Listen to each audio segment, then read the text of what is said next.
Hello everyone and welcome in today's video with me, Ms. Rahal. In today's lecture, we will be tackling some common and basic economic concepts and terms that all of us has to know, especially in the economic field, where it became necessary to be familiar with different concepts in order to stay up to date with nowadays advancements. So, we're going to be talking about needs, wants, demand, scarcity, supply, utility, and the business cycle. So to start with, we're going to talk about needs. Here, needs are supposed to be a state of deprivation. There are several types of needs, which some of them are physical. Here we're talking about food, clothing, shelter, safety, water, etc. Then we move to social needs. Here, when we want to talk about social needs, we're talking about belonging and affection. The next one, which are individual needs. Here we're talking about knowledge and self-expression. The next point to tackle is wants. What are wants? Now, in economics, a want is something that is desired. It is said that every person has unlimited wants but limited resources. Now, wants are distinguished from needs. A need is something necessary, whereas a want is simply something that a person would like to have.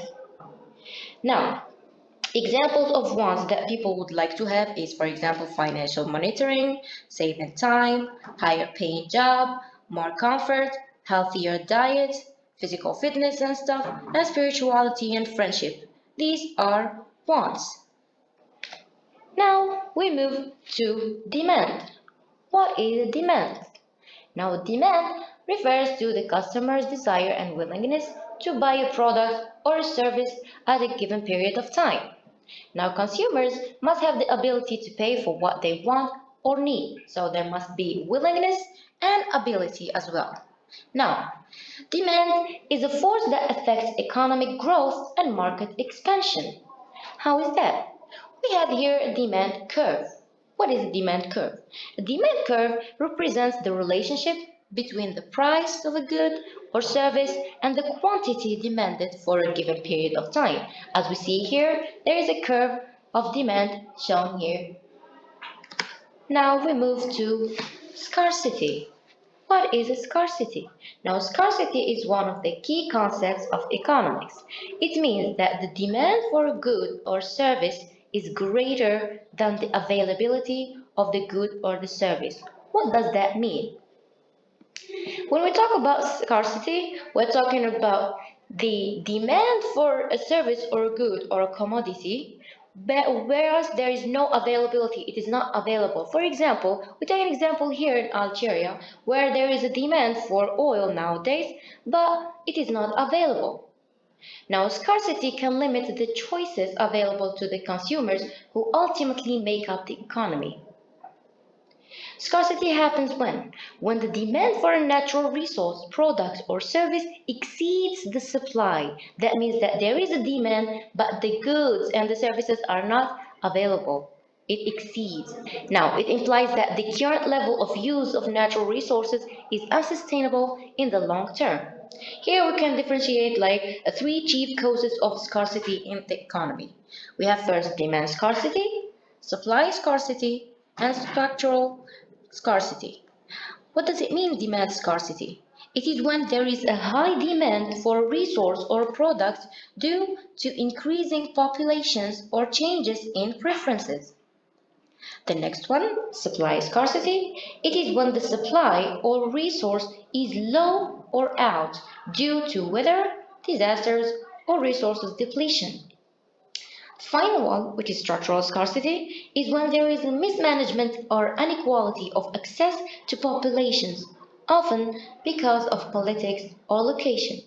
There are other causes of scarcity, which include when there is no alternative resources or when the damage to a resource cannot be fixed or we cannot find a solution to that problem.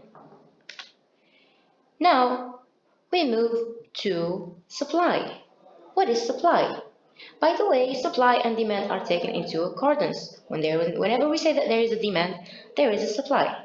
Now, supply in economics refers to the number of units of goods or services a supplier is willing and able to bring to the market for a specific price.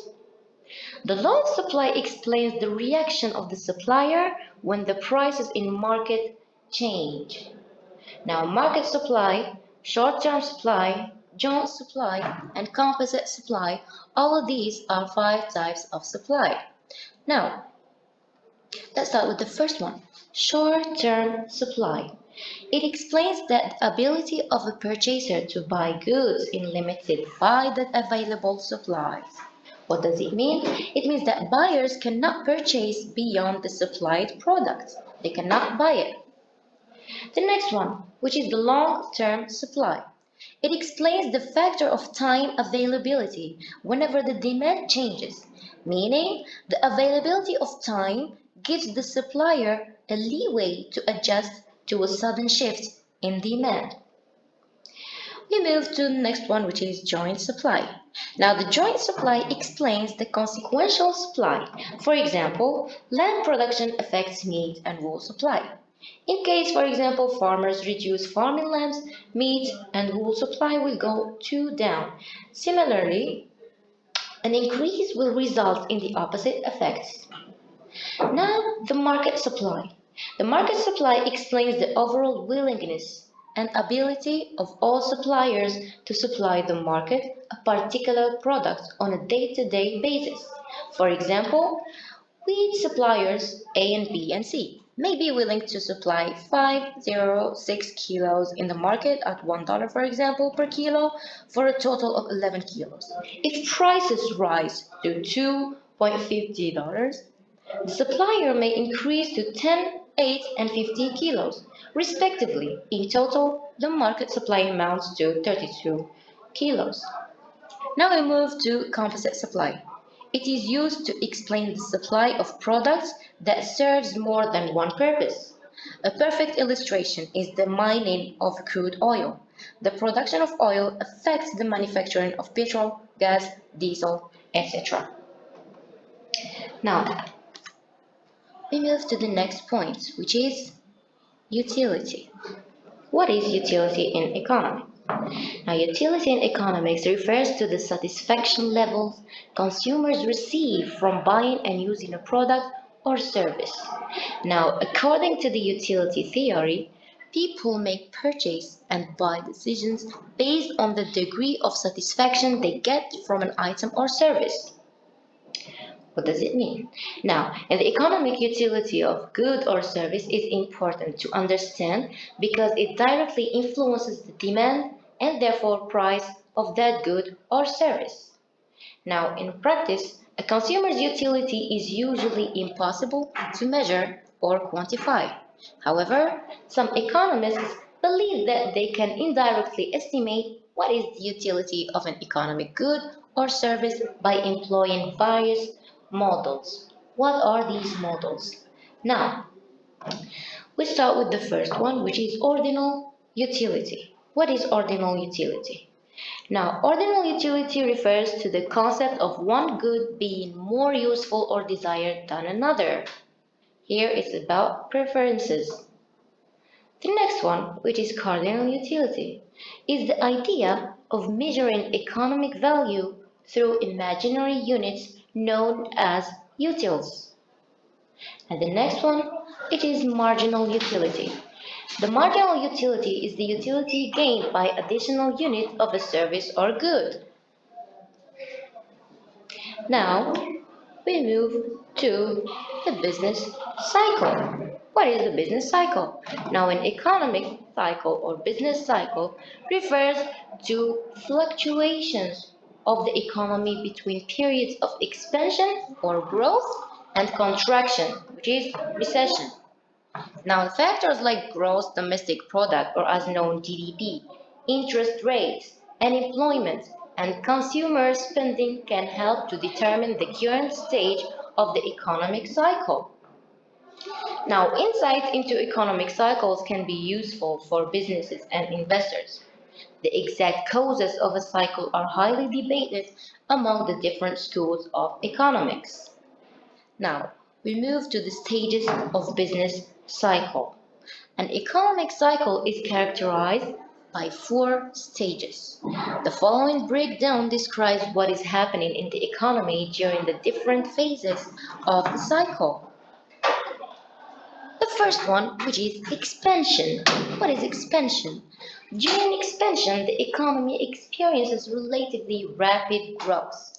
Interest rates tend to be low and production increases. Now, the economic indicators associated with the growth, such as employment and wages, corporate profits and output, aggregate demand, and supply of goods and services, tend to show sustained and pretend through the expansionary stage. Now, the flow of money through the economy remains healthy. Cost of money is cheap because interest rates are low. However, the increase in the money supply may cause inflation to pick up during the economic growth phase. We move to the second one, which is peak. What is peak? Now, the economy reaches the peak of a cycle when the growth hits its maximum rate. Now, at this economic high water mark, prices and economic indicators may stabilize for a short period before reversing to the downside. Peak growth typically creates some imbalances in the economy that needs to be corrected.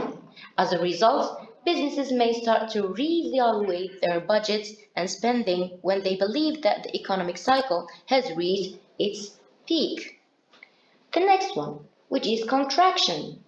A correction occurs through a period of contraction when growth slows, employment falls, and prices stagnate. As demand begins to fall, businesses may not immediately adjust production levels, leading to oversaturated markets with surplus supply and exacerbating the downward movement in prices. During this stage, the economic indicators that were on an upward trajectory during the expansion phase begin to deteriorate. If the contraction continues, the recessionary environment may spiral into a depression. Now, the next phase or the next stage, which is trough. The trough of the cycle is reached when the economy hits a low point, with supply and demand scraping the bottom before growth eventually begins to recover. The low point in the cycle represents a painful moment for the economy, with a widespread negative impact from stagnating spending and income. However, like the peak, the low point of the cycle provides an opportunity for individuals and businesses to reconfigure their finance in anticipation of a recovery. Some analysts refer to the recovery as a fifth stage in the cycle. Now, these were the four stages of cycle, business cycle or economic cycle. Now, that's all for today's lecture. I hope you have enjoyed and get some knowledge related to economics and you have understood the concepts or some concepts, whereas there are a lot of other terms and concepts related to economy. These were just some and basic concepts related to it. I hope you enjoyed. I wish you a good luck and we will meet in the next lecture, inshallah. Take care and thank you so much for your attention.